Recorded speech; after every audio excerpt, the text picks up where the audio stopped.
오늘 우리에게 주신 하나님의 말씀은 역대하 33장 9절에서부터 13절, 사사기 16장 27절에서부터 30절 말씀입니다.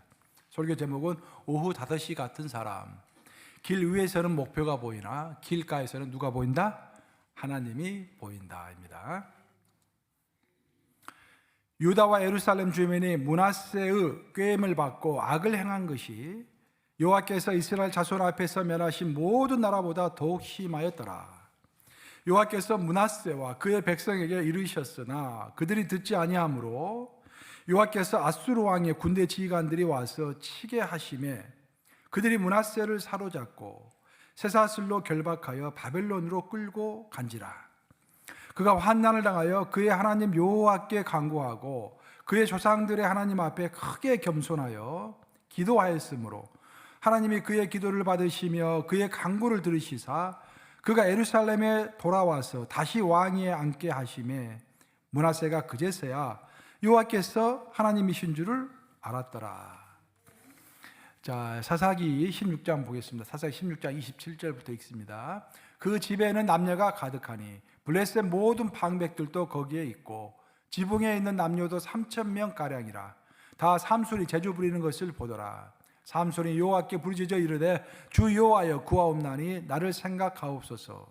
하나님이여 구하옵나니 이번만 나를 강하게 하사 나의 두 눈을 뺀 블레셋 사람에게 원수를 단번에 갖게 하옵소서 하고 29, 30절 합독합니다. 시작.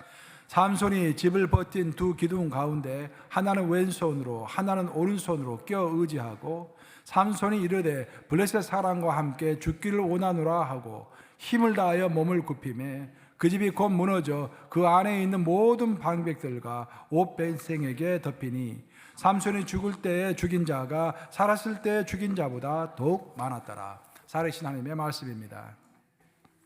여러분은 가끔 인생을 살아가다가 내가 인생의 중앙에서 비켜나서 인생에 변두리 있다라고 생각한 적이 있으십니까?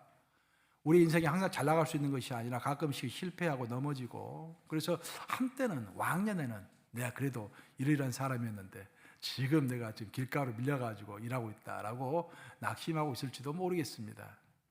오늘 본문에 나오는 두 사람은 아주 유명한 사람입니다. 하나는 므낫세이고 하나는 삼손인데, 므낫세는 뭘로 유명하냐면 두 가지로 유명합니다. 므낫세는 왕위에 재직했던 기간이 무려 55년입니다. 55년 동안 왕 노릇을 했습니다. 아주 이스라엘 역사에서 가장 길게 왕 노릇을 했던 사람입니다. 두 번째로 유명한 것은 뭐냐면 그는 이스라엘 역사상 가장 악독한 왕이었습니다. 가장 악독한 왕이 가장 오래 다스린 거예요. 그의 아버지가 히스기야 왕입니다. 우리 히스기야 왕을 잘 알고 있잖아요. 히스기야 왕이 하나님으로부터 너는 죽으리라 라는 말을 듣고서 눈물로 하나님께 기도했죠. 그랬더니 하나님께서 그 기도를 들으시고 히스기야야 내가 너의 눈물을 보았노라. 내가 너의 목숨을 15년간 더 연장시켜 주겠다라고 말씀하시므로 15년을 더 살았는데, 그 15년 더 살면서 난 아들이 누구다? 므낫세. 차라리 15년 더 살지 않았더라고 한다면 므낫세를 낳지 않았을 것인데 15년 더 연장해서 어떻게 연장해서 살다가 그때 낳은 아들이 므낫세인데 그 므낫세가 55년 동안 이스라엘과 하나님을 힘들게 했던 것입니다. 삼손도 여러분들이 잘 아다시피 삼손은 20년 동안 사사 역할을 했던 사람입니다. 하나님으로부터 사사로 부르심을 받았지만 사사 역할을 제대로 하지 못함으로 인해서 백성을 어렵게 했고, 그래서 결국 적에게 잡혀가지고 눈이 뽑혔던 그런 수치를 당했던 사람이 바로 삼손인 것입니다. 이 두 사람은 그들이 활동했던 그 시기 그리고 그들이 활동했던 그 백그라운드가 많이 다릅니다. 그죠? 삼손이 훨씬 오래전의 사람이죠. 하지만 이 두 사람의 다른 점에도 불구하고 아주 뚜렷한 공통된 점이 하나 있다라는 거예요. 이 두 사람이 뚜렷한 공통된 점. 그것은 뭐냐면은 그들의 인생의 전반부에서는 그들이 역사의 주인공이었다는 것입니다. 역사의 정중앙에 있어서 한 사람은 왕으로, 한 사람은 사사로서, 정말 한 사람은 무소불위의 권력을 가지고 있었고 한 사람은 큰 힘을 가지고 있었고 자기가 원하는 것들은 뭐든지 하고 살았던 그런 인생의 중앙, 역사의 중간, 길 위에 서 있었던 그런 사람들이다라는 거예요. 하지만 이 두 사람은 똑같이 인생의 후반부, 나이가 들었을 때 정말 하나님으로부터 저주를 받았어. 하나님의 징계를 받아서 인생이 불운해졌고, 그래서 모든 도전 가운데서 인생이 무너졌고 역사의 중심에서 밀려나서 길 위에서 밀려나서 길가로 내몰렸던 그런 공통된 점을 가지고 있다는 것입니다. 아주 놀랍게도 이 두 사람은 인생의 중앙에서, 역사의 중앙에서, 역사의 변두리로 물러났지만 거기서 절망하지 않고 거기서 다시 한번 정말로 겸손하게 하나님 앞에서 부르짖어 기도함으로 다시 한번 기회를 얻고 그들의 인생의 마지막은 해피엔딩으로 끝났다라는 것이 오늘 본문에 나오는 두 사람의 공통된 점인 것입니다. 므낫세는 길가로 밀려있는 상태에서 하나님께 이렇게 기도했다고 나와 있습니다. 역대하 33장 12절 13절 한번 같이 읽어보겠습니다. 시작.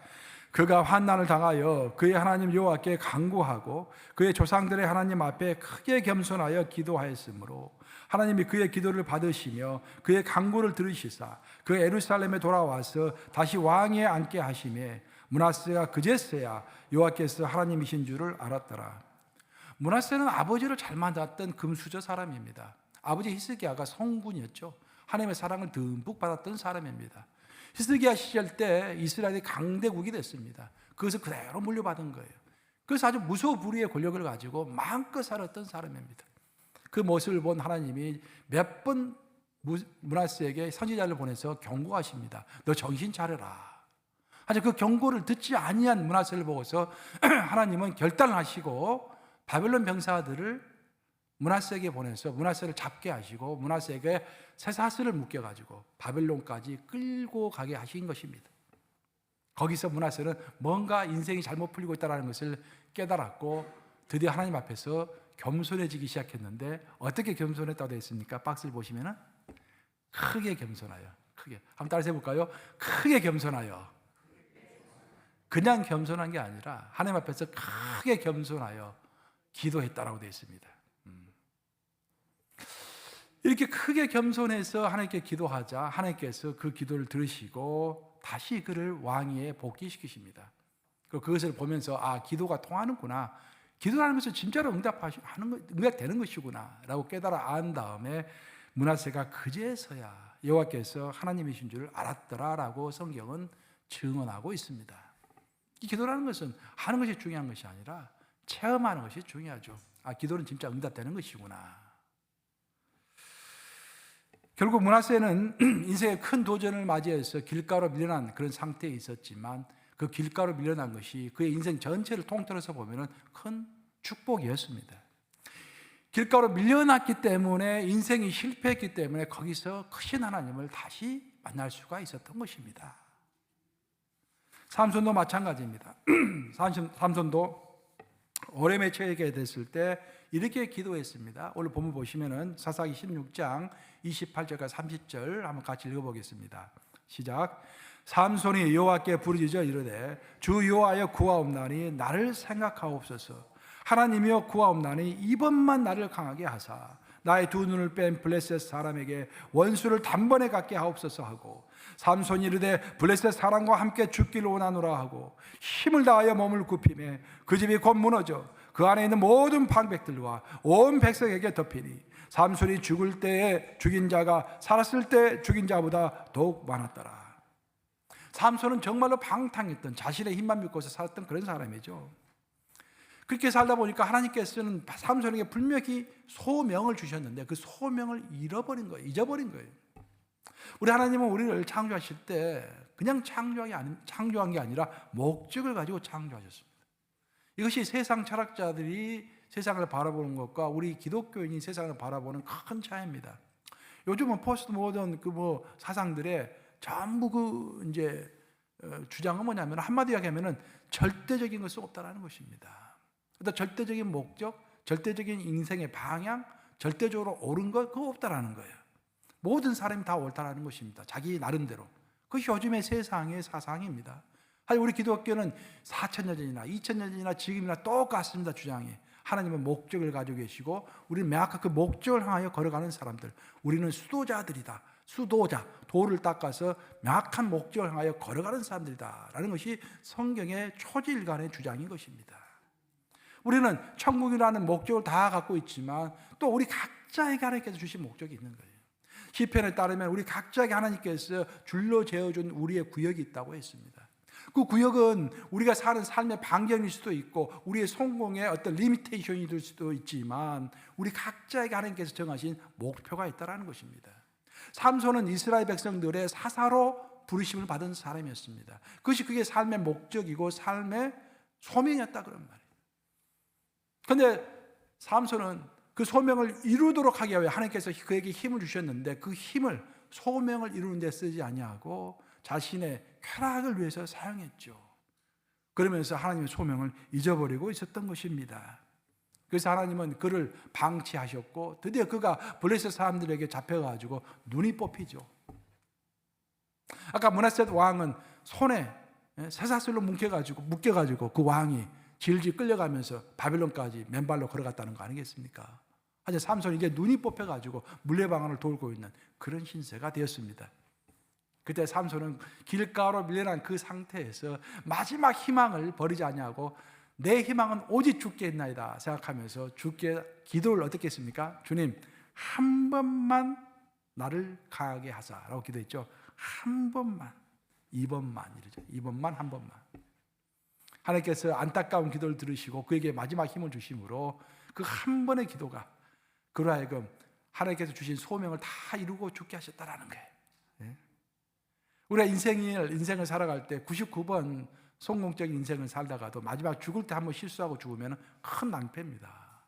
하지만 우리가 99번 실패했다 할지라도 한번 마지막 죽을 때 삼손처럼 주 앞에 진실로 회개하고 죽는다면 그 인생은 성공한 인생이라고 할 수가 있겠죠.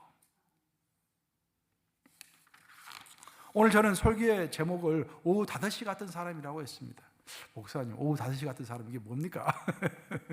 여러분 지금 속으로 생각되시죠?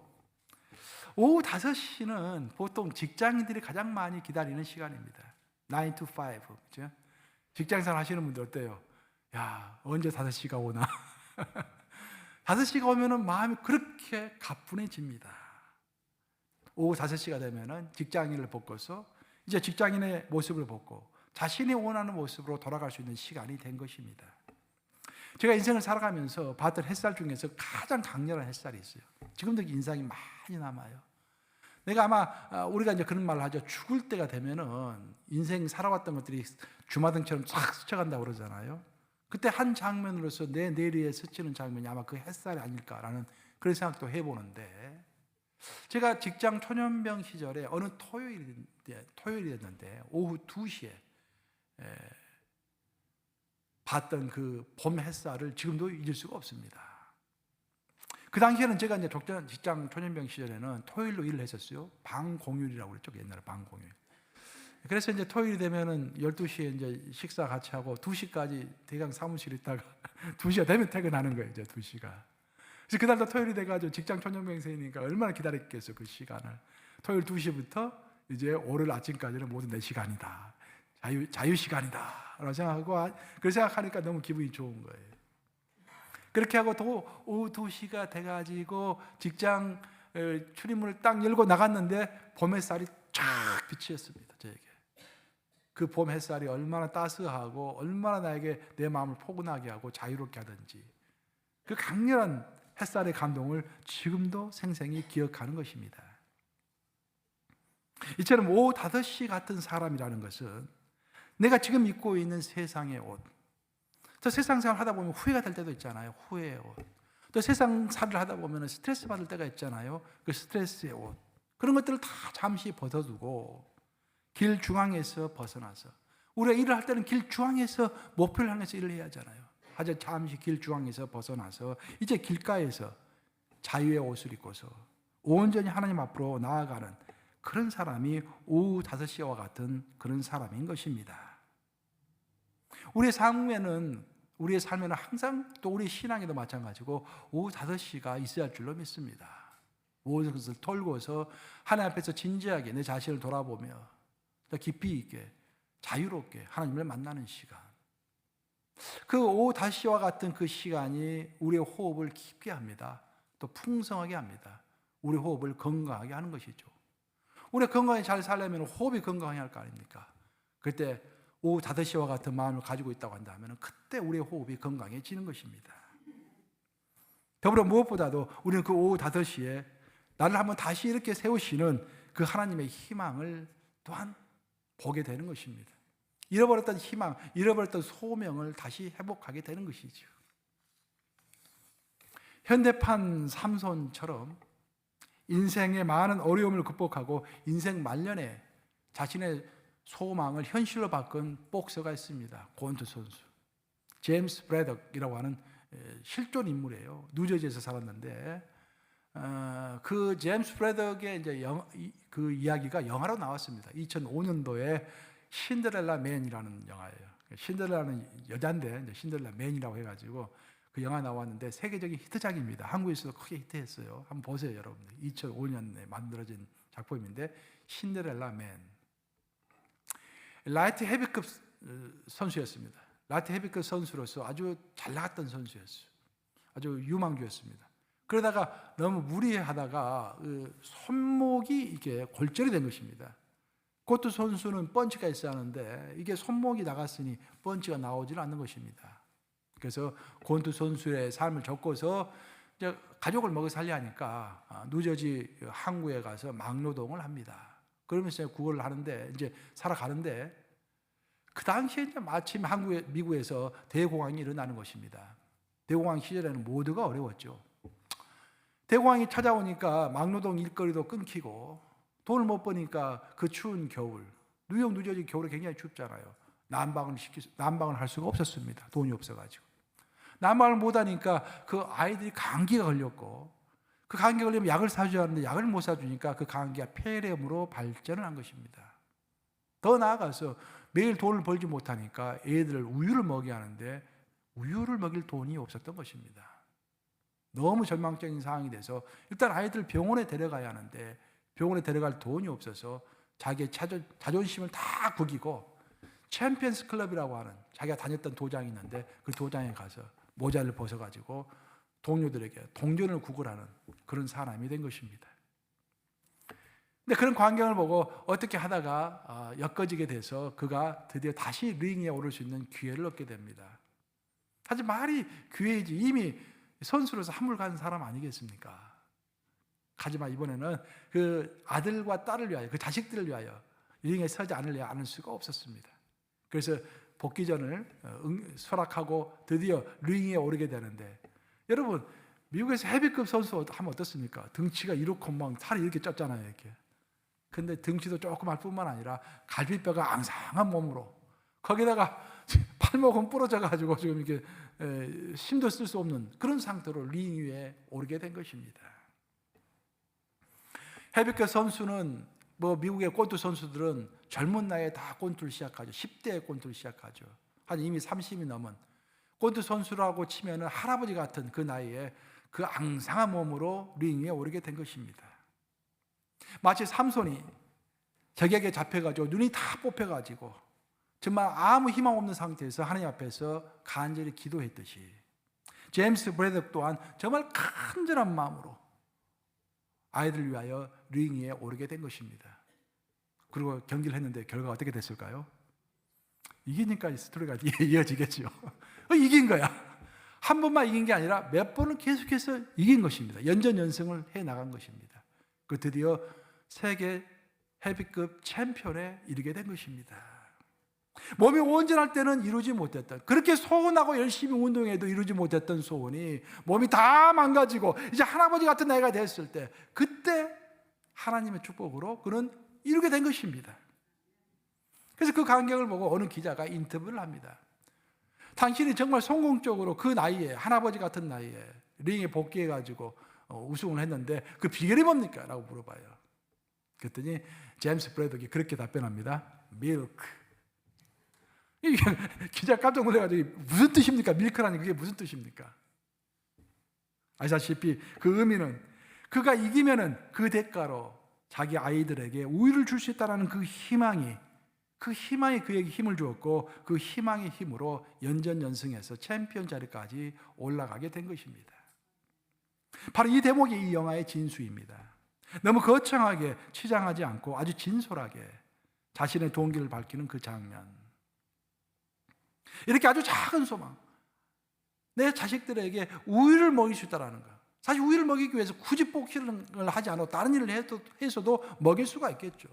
사실 그 당시에는 너무 다급한 상황 가운데서 난방도 해야 되고 병원도 가야 되고 우유도 사줘야 되고 그런 정말로 당장의 필요를 위하여 절실한 마음으로 링에 섰는데 그 작은 소망, 우유값이라도 벌어야겠다는 그 작은 소망이 굳은 신념이 되니까 정말 생각지도 못했던 세계 챔피언의 자리까지 그를 끌어올린 것입니다.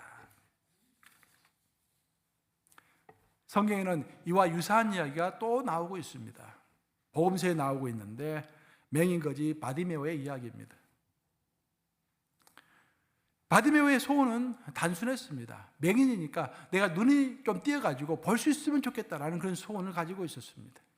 근데 그런 단순한 눈이 띄고자 하는, 좀 보고자 하는 그런 소원만 가지고 있었는데 그 소원이 강렬하다 보니까 결국은 예수님을 만나게 되고 예수님과 함께 가는 길 위에 서게 되었다라는 놀라운 이야기가 마가복음에 나오고 있는 것입니다. 우리 함께 마가복음 10장 46절 한번 읽어보겠습니다. 시작. 그들이 여리고에 이르렀더니 예수께서 제자들과 허다 무리와 함께 여리고에서 나가실 때에 디메오의 아들인 맹인 거지 바디메오가 길가에 앉았다가라고 되어 있습니다. 이야기의 주인공이 되는 맹인 거지 바디메오는 길가에 앉아 있었다라고 되어 있어요. 길 중앙이 아니라 길가로 밀려나 있는 상태에 있는 것입니다. 그는 정정당당하게 길의 중심에서 역사를 만들어가는 사람이 아니라 오히려 역사를 만들어가는 사람들 옆에 꼽사리 끼어가지고 간신히 그들로부터 얻어먹고 사는 그런 차량한 신세로 길가에 앉아 있는 것입니다. 그럼 그가 왜 이렇게 길가로 밀려났을까? 그가 길가로 밀려난 이유는 그는 중도 실명자였기 때문입니다. 즉 처음부터 태어날 때부터 실명자가 아니라 중간에 실명자가 된 사람이었어요. 우리 한국어 번역을 읽어보면 그게 명확치가 않게 되어 있어요. 그냥 눈만 멀었다라고 되어 있는데 영어 성경 중에서도 가장 정확한 번역이 NRSV라고 그러는데 NRSV를 보면 이렇게 되어 있습니다. My teacher, let me see again 이라고 되어 있어요. 오늘 역편이 again이라는 표현이 들어갑니다. 그래서 분명히 이는 태어날 때부터 실명이 아니라 중간에 실명이 됐던 그런 사람인 거예요. 이게 왜 문제가 되냐면은 우리가 요한복음 9장을 읽어보면은 예수님과 바리새인들이 논쟁을 하는데 바리새인들이 그렇게 질문하죠. 사람이 맹인으로 태어나면은 자기 죄 때문에 맹인으로 태어나는 것입니까? 아니면 부모의 죄 때문에 맹인으로 태어나는 것입니까? 라고 물어보는 장면이 나옵니다. 이처럼 그 당시에 사람들이 생각할 때는, 이스라엘 사람들이 생각할 때는 태어날 때부터 맹인으로 태어난 사람은 그 사람 본인이 죄가 있든지 아니면 그 부모에게 죄가 있든지 둘 중에 하나라고 생각을 했습니다. 근데 더 심각한 것은 처음에 태어날 때는 멀쩡했는데 세월이 지나다가 맹인이 된 사람은, 눈이 보이지 않는 사람은 100% 그 사람이 죄가 있기 때문에 눈이 멀어졌다고 생각했던 것입니다. 그러면은 바디메오는 처음에는 멀쩡했는데 중간에서 시력을 잃은 사람이에요. 그러니까 거기 있는 모든 사람들이 이 사람은 죄가 있는 사람이다라고 낙인을 찍었던 것입니다. 이에 대해서 바디메오의 아버지의 이름이 디메오다라고 그 아버지의 이름을 구체적으로 성경은 명시하고 있습니다. 보통 성경에서 그 족보를 따져서 이야기하면은 그 집안은 뼈대가 있는 집안이다 그런 말이에요. 유력한 집안이다 그런 말입니다. 여리고는 전통적으로 레위인과 제사장들이 사는 그런 도시였습니다. 많은 레위인들, 많은 제사장들이 거기서 살고 있었어요. 그래서 디메오라는 그 아버지의 이름이 나왔다는 것은 아마도 그 디메오의 집안은 레위 족속이든지 아니면 제사장의 집안이었을 것입니다. 그래서 그 집안에서 맹인이 나오자 이 죄로 인하여서 이가 불결한 죄로 인하여서 이가 맹인이 되었다라고 집에서 쫓겨난 것입니다. 이렇게 제사장 혹은 성전에서 봉사하는 레인으로서 최고의 거룩한 삶을 살아야 할 그가 눈이 다쳐가지고 억울하게 죄인 취급당하면서 길 모퉁이로 몰렸을 때 그때 그가 겪었던 좌절감이 얼마나 컸겠습니까? 이렇게 그는 스스로 인생을 헤쳐나갈 수 없는 상태로 길가에 앉아 있었습니다. 우리의 인생에도 이런 경우가 얼마나 많이 있습니까?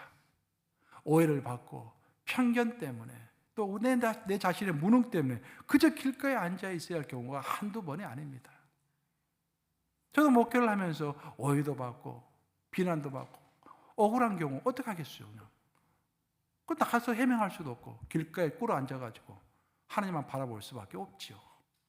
여러분 직장생활하면서 가정생활하면서 친구 관계에서도 똑같은 상황이 누구에든지 올 수 있다는 것입니다. 그런데 정말로 신기한 것은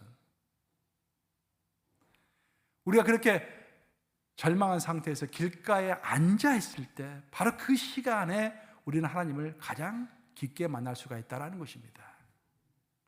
우리가 길 중앙에 있으면, 역사의 중앙에서 한참 잘 나갈 때는 목표를 가지고 인생을 살아갑니다. 내가 이 다음에 승진해야지, 뭘 사야지, 더 크게 만들어야지. 그런 목표가 내 삶을 지배하는 것입니다. 그 길 중앙에서 밀려나서 길가에 쭈그리고 앉아있을 때는 오직 하나님만이 보이는 것입니다. 그래서 하나님은 위대한 어떤 한 인물을 만드실 때 반드시 그 사람이 길가에 앉도록 하시는 것입니다. 우리가 익히 잘 알고 있는 요셉을 보십시다. 요셉은 노예라는 길가에 앉아 있었던 사람입니다. 죄수라는 길가에 앉아 있었던 사람입니다. 요셉이 억울하게 노예가 되고 억울하게 감옥에 갇혔을 때 할 수 있는 일이 무엇이 있었겠습니까? 오로지 하나님 바라보며 주님 내가 무엇을 잘못했습니까? 내가 어떻게 해야 이 죄수의 옷을 벗고 노예의 옷을 벗을 수가 있겠습니까? 라고 묻지 않았겠습니까? 다윗도 마찬가지예요. 다윗도 어린 시절에 왕으로 기름 부음을 받았지만 다윗은 시글락이라고 하는 광야에 버림을 받았습니다. 거기서 길가로 밀려나서 광야로 밀려나서 왕이라는 자리는 저 멀리 있는 것이고 자신의 현실은 광야로 밀려나서 도망자인 신세로 그곳에서 하나님만 바라보고 쓴 시가 바로 시편이 됐던 것입니다. 그 시편을 보면 구절절에 하나님을 바라보는 내용이 나오잖아요. 다윗이 전부 다 광야에서 쓴 시편 아닙니까? 오늘 본문에 나오는 므낫세도 마찬가지입니다. 인생의 중앙, 역사의 중앙, 정말 모든 것이 자기를 향하고 있고 모든 것을 할 수 있는 무소불위의 권력을 가지고 있을 때는 하나님이 보이지 않았습니다. 하지만 쇠사슬로 손이 묶이고 바벨론으로 끌려갈 때 길가로 밀려나고 역사의 뒤안길로 밀려가고 모든 삶을 자기를 잊어버릴 것 같은 그런 불안한 마음 가운데서 오직 희망은 하나님께만 있었죠. 그래서 겸손하되 뭐라고 그랬습니까? 크게 겸손해서 하나님께 기도했다고 되어 있습니다. 크게 겸손해서 기도하니 하나님이 안 들을 수가 없죠. 들어주셨죠. 삼손도 마찬가지입니다. 길가로 밀려나서 두 눈이 뽑힌 상태에서 이제는 더 이상 소망이 없잖아요. 삼손이 가지고 있는 것은 힘밖에 없는데 눈이 뽑혔으니 이제 힘이 없으니 어떻게 하겠습니까? 오직 희망은 하나님께만 있었던 것입니다. 길가로 밀려나서 삼손은 단 한 번만 더 힘을 달라고 하나님께 기도했고 그 애절한 기도가 하나님의 응답을 받은 것입니다. 이처럼 우리의 인생은 언제든지 길 중앙에서 길가로 몰릴 수가 있습니다. 하지만 진실로 놀라운 것은 우리가 역사의 중앙, 길 한가운데 서 있을 때는 목표 위주로 살아가지만 길가로 밀려나고 역사의 뒤안길로 밀려났을 때 더 이상 내가 할 수 있는 것이 아무것도 없을 것 같을 때 그때 우리가 하나님만 바라보게 된다는 것입니다. 그리고 그 가운데서도 우리가 소망을 잃지 아니하면은 내 비록 역사의 뒤안길로 물러가 있지만 내 소망을 잃지 아니하고 하나님 바라보면은 하나님께서 므낫세를 사용하셨듯이 삼손을 사용하셨듯이 요셉과 다윗을 사용하셨듯이 우리 또한 다시 사용하실 줄로 믿습니다. 다시 바디메오 이야기를 잠깐만 더 이어갑니다. 바디메오가 구걸하고 있는데 어느 날이었습니다. 갑자기 사람들 발자국 소리가 막 여기저기서 크게 들리고 사람들 수근수근 거리는 소리가 들렸습니다. 뭔가 분위기가 심상치 않았습니다. 그래서 바디메오가 물어보는 거예요. 옆 사람에게 무슨 일이 생겼어? 지금 예수라는 사람이 지금 이곳에 왔어. 그래서 예수라는 사람이 여기를 지금 지나간다고 그러. 그러자 바디메오 가슴이 두근두근 떨리기 시작합니다. 왜냐하면 자기가 소문을 들었기 때문입니다. 예수라는 사람은 벙어리도 고치고 기머거리도 고치고 귀신도 쫓아내고 그 능력이 있다는 소리를 들은 거예요. 입도 고치고 귀도 고친다면 반드시 눈도 고칠 수 있을 것이다 라는 그런 소망이 있었던 것입니다. 그래서 예수를 만나면 내가 부르짖어야지, 나를 고쳐달라고 부르짖어야지 하면서 뛰는 가슴을 가지고 있었습니다. 예수님이 사실 여리고를 지나가면서 바디메오를 만나주신 이유도 사실 예수님이 굳이 여리고를 꼭 지나갈 필요가 없었습니다. 예수님께서 예루살렘으로 가시려면 예루살렘으로 가는 더 좋은 길들이 많이 있었습니다. 그럼에도 불구하고 굳이 여리고를 거쳐서 예수님이 길을 걸어가신 이유는 지금 비록 길가로 쫓겨나가지고 쭈그리고 앉아있지만 위대한 예수님의 제자가 될 수 있는 포텐셜을 가지고 있는 그 바디메오가 그곳에 있기 때문에 그를 만나기 위하여 예수님은 여리고를 지나치셨던 것입니다. 마가는 예수님과 바디메오 만남을 이렇게 설명하고 있습니다. 마가복음 10장 52절 한번 같이 읽어보겠습니다. 시작. 예수께서 이르시되 가라 내 믿음이 너를 구원하였느니라 하시니 그가 곧 보게 되어 예수를 길에서 따르니라. 이 놀라운 구절입니다. 잘 보세요. 자, 이제까지 여러분 길에 대해서 두 가지 길을 이야기했습니다. 길 중앙과 길 가를 이야기했습니다.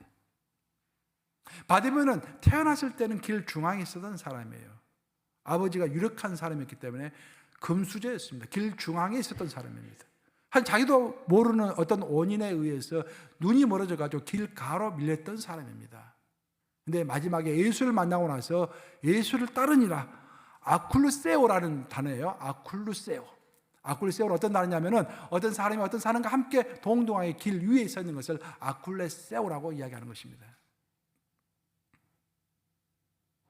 길가로 밀렸던 사람이 예수를 만나고 나서 예수님과 함께 동등한 자리 위에 한 길 위에 서게 되는 아쿨루세오의 역사가 바로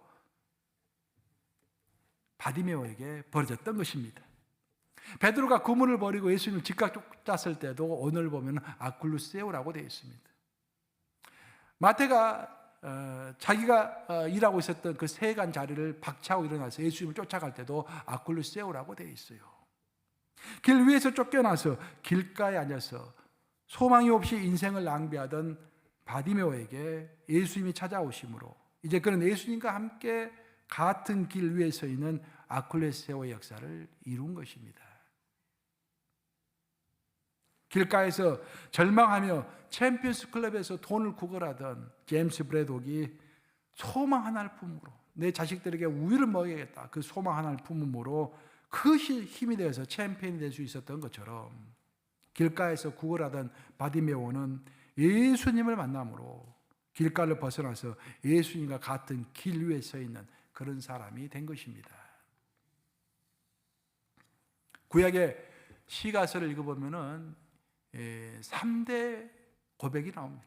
성경 중에서 가장 인간이 할 수 있는 고백 중에서 가장 위대한 고백 세 가지라고 그러는데 그 세 가지 고백이 시가서에 나와요. 전도서, 욥기, 시편 이렇게 나오는데 공통된 점은 뭐냐면 이 세 가지 위대한 고백이 전부 다 어떤 인생이 길가로 밀려났을 때 인생만 잘 나가고 신앙생활 잘하고 막 기도를 열심히 하고 모든 왕성할 때 그런 했던 고백이 아니라 인생에서 완전히 뒤안길로 밀려가고 더 이상 소망이 없을 때 하나님께 들었던 그 고백이 3대 고백이 된 것입니다.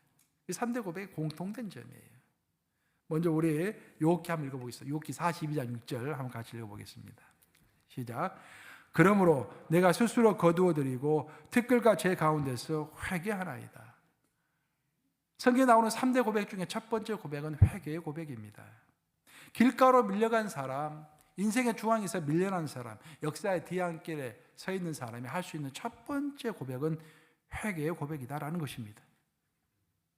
결국은 티끌과 재가 될 수밖에 없는 나의 육체, 나의 재물, 내 스케줄, 내 욕망, 내가 하고 싶은 열정, 내 것만 가지고 하려고 했던 것들을 하나님 앞에서 이제서 회개하는 것입니다. 잘 나갈 때는 회개 안 하죠. 잘 나갈 때는 이것이 하나님의 뜻인가 보다라고 막 자랑하면서 막 나가죠. 그러다가 한번 크게 다쳐봐야 내가 잘못했구나라고 회개하는 것입니다. 이것이 위대한 첫 번째 고백인 것입니다. 그럼 인간이 할 수 있는 위대한 두 번째 고백이 뭘까? 그것은 전도서에 나와 있는데 2장 11절입니다. 전도서 2장 11절 한번 띄워보겠습니다. 같이 읽어보겠습니다. 시작. 그 후에 내가 생각해 본즉 내 손으로 한 모든 일과 내가 수고한 모든 것이 다 헛되어 바람을 잡는 것이며 해 아래서 무익한 것이로다. 길가로 밀려난 사람이 하나님을 묵상하면서 할 수 있는 또 다른 고백은 모든 것이 헛되다라는 것입니다. 도대체 내가 이것을 잡으려고 이제까지 평생을 살았던가? 건물 한 채, 집 한 채, 좋은 자동차, 번듯한 아들, 번듯한 좋은 직장 다니는 내 자식들, 그런 것 때문에 하나님 앞에서 자랑도 할 수 없는 것들, 우리가 주님 앞에 서가지고 그 자랑했으면, 주님 내 큰 빌딩 가지고 있었어요, 내 좋은 차 가지고 있어요, 내 자식들 훌륭하게 컸습니다. 그 훌륭하다는 의미가 뭡니까? 보면 그거 가지고 우리가 하나님 앞에서 자랑할 수 없다라는 거예요. 그래서 내가 인생의 뒤안길로 밀려가고 역사의 뒤안길로 밀려가고 자식들에게 버림도 받아보고 뭐 그런 역사가 없으시기를 그 되면은 그때서 깨닫게 된다라는 거예요. 모든 것이 헛되다. 하나님 앞에서 고백하는 것입니다. 모든 것이 헛됩니다. 마지막 세 번째로 시편에 성경에 나와 있는 위대한 세 번째 고백이 시편에 나와 있는데 39편 7절입니다. 한번 같이 읽어보겠습니다. 시작. 주여 이제 내가 무엇을 바라리요? 나의 소망은 주께 있나이다. 길가로 밀려난 사람이 하나님 앞에서 진중하게 드릴 수 있는 세 번째 고백이 바로 소망은 오직 주께만 있다라는 것입니다. 인생 살아봤더니 이것도 아니고 저것도 아니고 결국 하나님만 나의 소망이다, 그런 말이죠. 제가 하나 여러분들에게 질문 드릴게요. 여러분은 음식을 먹을 때 맛있는 음식을 먼저 먹습니까? 아니면 맛이 없는 음식을 먼저 먹고 맛있는 것을 나중에 먹습니까? 우리 유정석 집사님 오랜만에 나왔으니까 답변 한번 해보세요. 유정석 집사님은 맛있는 것과 맛이 없는 것이 있으면 맛있는 것을 먼저 먹습니까? 맛 없는 것을 먼저 먹습니까? 할렐루야. 내가 일부에서 질문했더니 그분은 맛 없는 것을 먼저 먹는다고 그랬는데, 이렇게 다릅니다. 이렇게 어떤 두 사람이 있었어요. 두 사람이 사과를 선물 받았습니다. 사과 박스를 선물을 받았어요. 사과가 20개씩 들어있었습니다. 두 사람은 매일 하루에 하나씩 사과를 먹었습니다. 근데 먹는 방식이 다른 거야. 한 사람은 그 중에서 제일 맛있게 보이는 사과를 먼저 먹기 시작했습니다. 밤에 어떤 사람은 제일 맛이 없어 보이는 사과를 먼저 먹기 시작했습니다. 근데 며칠이 지났어요. 그 두 사람이 만나가지고 서로 이야기를 나눕니다. 왜 자기가 그런 방식으로 사과를 먹는지 서로 이야기를 나누는 거예요. 먼저 맛있는 사과를 먹는 사람이 먼저 이야기를 합니다. 나는 말이야, 내가 가지고 있는 것 중에서 제일 좋은 것을 나에게 주고 싶어. 그래서 20개 사과 중에서 제일 좋은 것을 나에게 먼저 내가 먹으면은 19개 남아있잖아. 그 다음 날도 19개 중에서 또 제일 좋은 것을 나에게 줄 수 있지. 그러면 20개 다 먹을 때까지 제일 좋은 것을 나에게 줄 수 있을 거 아니야. 굉장히 현명한 답변이죠. 굉장히 현실적이고 좋은 답변입니다. 하지만 이번에는 맛없는 사과를 먼저 먹는 사람이 답변을 합니다. 나는 사과를 먹을 때마다 지금 이 사과도 맛있지만 내일은 더 맛있는 사과를 먹을 것이라는 기대감으로 사과를 먹어. 그 기대감 때문에 오늘 맛없는 사과도 너무 맛있게 느껴져. 그렇게 답변하는 것입니다. 다소 어리숙한 대답 같지만 이 대답에는 소망의 개념이 명확히 들어가 있는 것입니다. 여러분은 어떤 순서를 따라서 인생을 살아가며 신앙생활을 해나가고 있습니까? 성경은 아주 자주 소망에 대해서 굉장히 강조를 합니다. 반면에 세상은 내일의 소망을 위해서 오늘을 참고 있냐는 것을 어리석은 것이라고 이야기합니다. 거기서 큰 차이가 있는 것입니다. 하지만 성경은 분명하게 소망 가운데서 살아가는 삶의 방식을 칭찬하는 것입니다. 이제 결론을 맺을 것 같은데요.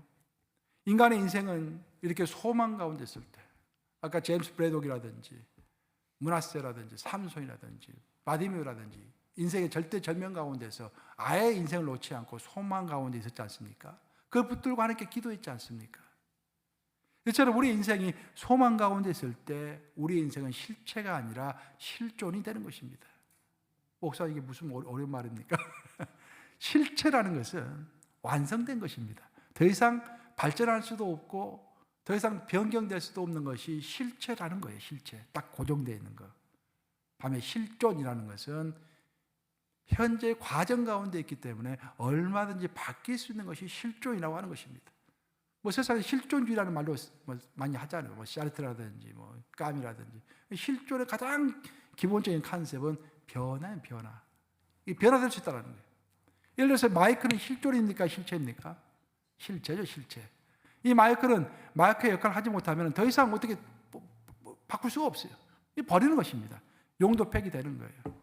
어떤 펜도 마찬가지입니다. 펜이 잘 써지다가 약이 다 떨어져 가지고 써지지 않으면은 더 이상 바꿀 수가 없어요. 그렇게 되면 버리는 것입니다. 반면에 인간은 한번 실패했을지라도 소망만 가지고 있다고 한다면 얼마든지 바뀔 수 있기 때문에 용도 폐기되지 않는 것입니다. 마치 삼손처럼, 므낫세처럼, 제임스 브래독처럼, 바디메오처럼 한번 실패했을지라도 소망 가운데 있으면 다시 그 소망 붙들고 일어설 수 있는 것이죠. 여기서 중요한 것이 바로 소망입니다. 소망이 있는 한 우리는 실패함으로써 버려지는 실체의 인생을 사는 것이 아니라 실패했을지라도 다시 일어설 수 있는 실존의 인생을 사는 것입니다. 인간의 어떤 일에 실패를 해도 우리가 그 인간을 무시할 수가 없습니다. 네, 그런 과정 가운데 있기 때문에 오늘 실패했지만 그는 내일 다시 일어설 수 있기 때문입니다. 하지만 성경은 오늘 실패한 사람이 내일 다시 일어서려면 반드시 하나를 가지고 있어야 한다고 했어요. 그게 뭡니까? 소망. 소망이 없으면 하나님 안에서의 나의 소망은 오직 주께 있나이다 라는 그 시편 고백이 나에게 없으면 그 사람 다시 일어설 수 없는 것입니다. 하지만 내가 완전히 무너졌다고 할지라도 내 소망은 오직 주께 있습니다 라는 그 소망만 붙들고 있다고 한다면 다시 일어설 수 있는 실존의 인생을 나는 지금 살고 있는 것입니다. 눈이 뽑힌 삼손 아무 희망이 없었지만 마지막 소망은 있었습니다. 그 마지막 소망 때문에 폐기 처분된 인생에서 승리의 인생으로 바뀔 수가 있었죠. 므낫세도 마찬가지입니다. 므낫세가 얼마나 교만했습니까? 그 교만 때문에 완전히 하나님으로부터 100% 버림을 받았지만 그래도 소망 가운데서 마지막 회복을 위한 기도를 드렸죠. 그 힘이 돼서 다시 왕으로 복귀할 수 있었습니다. 제임스 브래독도 마찬가지입니다. 이미 용도 폐기된 복서였죠. 나이도 많이 먹고 손이 부러진 그런 복서였습니다. 하지만 우위를 얻고자 하는 그 너무도 인간적인 그런 소망을 붙들고 링에 오름으로써 다시 한번 그가 복귀할 수 있었습니다. 맹인으로서 길가에 앉아서 사람들의 관심을 전혀 받지 못했던 거지 바디메오는 절실한 소망 가운데서 다윗의 후손 예수여 나를 불쌍히 해 주시옵소서 라고 소리질러 외침으로 길가에서 벗어나서 놀랍게도 길가에서 벗어날 뿐만 아니라 예수님과 함께 서서 똑같은 길을 걸어가는 예수님의 동행자가 된 것이죠. 이렇게 소망이 인생을 바꾸는 것입니다. 우리가 길가로 밀려가는 것을 피할 수가 없습니다. 여러분, 가장 기본적으로 우리 모두가 나이를 들어가고 죽음을 피할 수가 없어요. 나이를 들어간다는 것은 길가로 밀려가는 것을 의미하는 것입니다. 하지만 거기에도 우리는 소망이 있다는 것입니다. 그 소망 붙들고서 승리하는 저와 여러분들 되시기를 우리 주님의 이름으로 축원합니다. 기도하셨습니다. 좋으신 아버지,